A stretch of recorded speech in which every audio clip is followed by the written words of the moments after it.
Diversity, working with so many different groups. I sit in many meetings, and I sit in meetings with all people. I sit in meetings with all diverse groups, Orthodox, Jewish, African American, Muslim, you name it, Catholic, Protestant, Baptist. And the one thing that is the same is that we all have a heart for the people here in Park Heights. There is no line there. There's no way to cross the line there. It is us helping us being there for us making possibilities and dreams come true for our people here in Park Heights. So diversity, I really don't see it. I just see one big family working together. My history with the Park Heights community goes back a long way. I've lived here all my life, born and raised on Park Heights Terrace. As most of us, we've moved out of the community and did our separate thing, went to college, raised children, and then something drew me back here. I came back here and started a church, started a small community association, and then from there, everything grew. I've invested putting a community center here. I work with At the House Incorporated, which is an agency I founded and I work in. We do social emotional learning in the community. So we tap into a lot of the various areas of need in the Park Heights community, and that's how I got to know the community.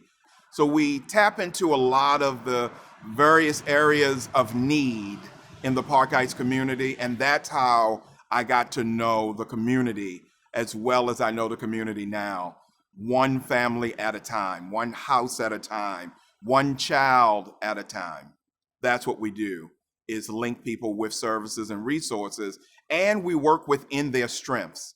You know, we have a lot of families that are challenged with so many different obstacles, but when we tap in as an agency or as a people, as a community leader, tap into their strengths, we find that there's more to that person than a challenge.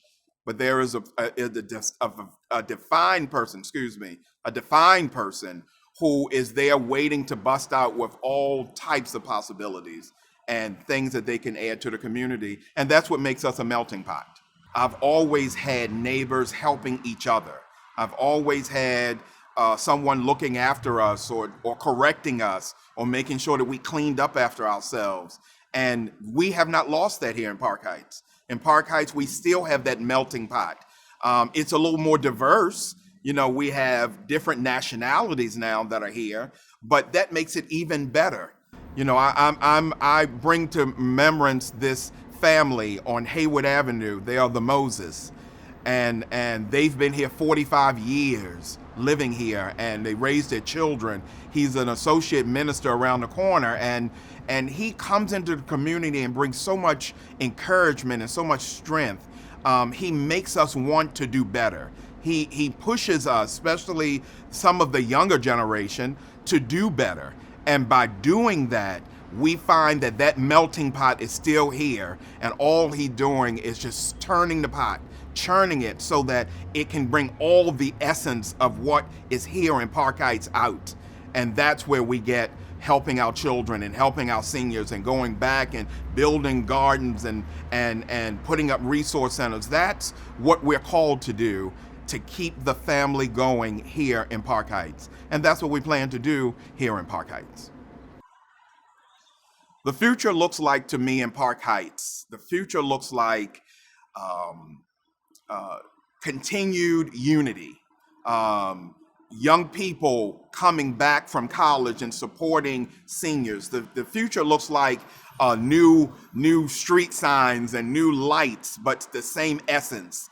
A new Pimlico racetrack, but we're able to interact as a community on the grounds of Pimlico racetrack. It's going to be awesome that now we have a central location in Park Heights to come together culturally, to learn our different diversities. I see the future of Park Heights being diverse, but yet unified, being a melting pot, but yet still individuals being able to find out who they are. That's what I see. And what I see is Park Heights being diverse, but yet unified, coming together so that we not only unify ourselves in our projects, but we find our individual person and able to share that with our children and in our community and to make this place a unique place to be. This area and its diversity is so unique that it reminds me of the United States itself. In a small package, we have Orthodox Jewish community, we have the African American community, we have Haitians and Jamaicans, we have Latino, and we even have a small section in Park Heights that deals with the deaf community.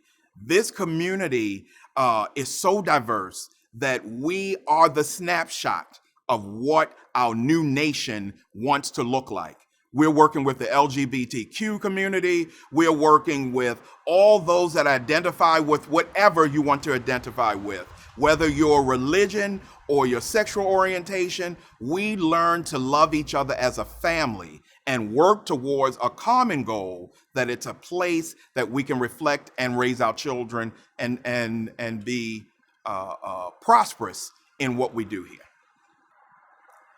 In the One Park Heights project that we work with in the Northwest partnership, we have come together to start the conversation between all of those rich groups in our community to get to understand each other. We are learning and growing in this conversation because there is only one Park Heights.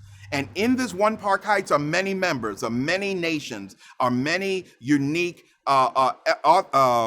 ethnicities in the community. And what we're doing is starting up a conversation so that at the end of the conversation, we come together and celebrate. We have a festival of cultural festival that we can now sample each other's dinners. We can learn each other's cultures and get to celebrate together as diverse, but yet as unified.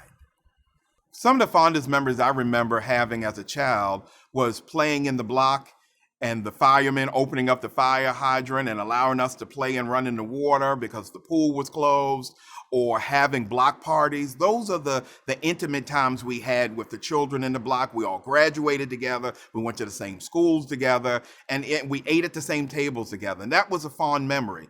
But some of those things that are happening now, they're still happening, but they're happening in a different way. We took kids out at the house, which is the agency I told you I work with and founded. We took kids out of the neighborhood and we went camping in one of the local parks in the area. And we had tents and they cooked s'mores. And now these children are grown up and going off to college, but it's one of those things that they remember. I saw a kid and he said, "Pastor Randall, I remember you're the only person that took me out of the block to experience Park Heights." And that touched my heart so much. So those are some of the memories we have growing up here in Park Heights, and that's still going on.